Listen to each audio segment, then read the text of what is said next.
قسط نمبر 5، نبی عربی صلی اللہ علیہ وسلم کی خدمت میں حاضری۔ شام ہوتے ہی میں نے اپنا کام چھوڑا اور کچھ کھانے پینے کی چیزیں لے کر تیز تیز قدم اٹھاتا ہوا قبا کی طرف چلا۔ آپ قبا میں تشریف رکھتے تھے، میں بھی جا کر بیٹھا اور وہ چیزیں آپ صلی اللہ علیہ وسلم کی خدمت میں پیش کرتے ہوئے میں نے عرض کیا، حضرت مجھے معلوم ہوا ہے کہ آپ مکے سے تشریف لائے ہیں اور آپ کے ساتھ اور بہت سے مسافر ہیں۔ میرے پاس یہ کچھ صدقے کی چیزیں تھیں، میں نے سوچا آپ لوگوں سے زیادہ کون ان کا مستحق ہو سکتا ہے، لیجئے لیجئے قبول فرمائیے۔ نبوت کی پہلی نشانی۔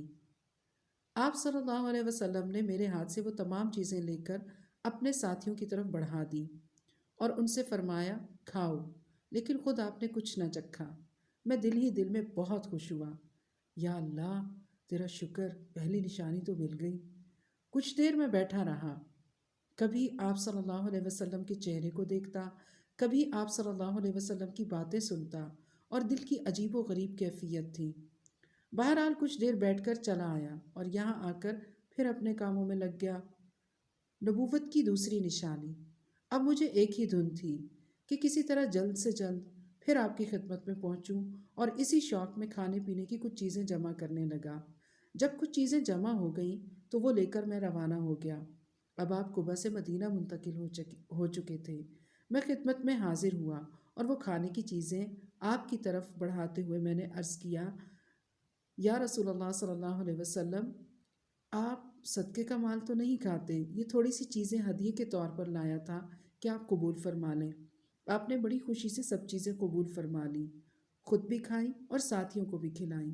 یہ دیکھ کر مجھے بے انتہا خوشی ہوئی، یا اللہ تیرا شکر ہے، دوسری نشانی بھی مل گئی۔ تیسری بار میں آپ کی خدمت میں اس وقت پہنچا جب آپ بقیع الغرقد میں کسی ساتھی کے جنازے میں شریک تھے۔ آپ عمامہ باندھے ہوئے اپنے ساتھیوں کے درمیان بیٹھے تھے۔ میں نے آگے بڑھ کر سلام کیا اور بیٹھنے کے بجائے آپ کے ادھر ادھر گھومتا رہا کہ کسی طرح آپ کی پیٹھ پر نظر پڑ جائے اور مہر نبوت دیکھ کر آنکھیں ٹھنڈی کروں اور دل کی مراد پاؤں۔ نبوت کی تیسری نشانی۔ نبی عربی صلی اللہ علیہ وسلم سمجھ گئے کہ میں کس غرض سے یہ چکر لگا رہا ہوں۔ آپ نے دھیرے سے اپنی چادر شانوں سے نیچے سرکا دی۔ میں تو منتظر تھا ہی، مہر نبوت پر میری نظر پڑی اور میں بے اختیار اس پر جھک گیا۔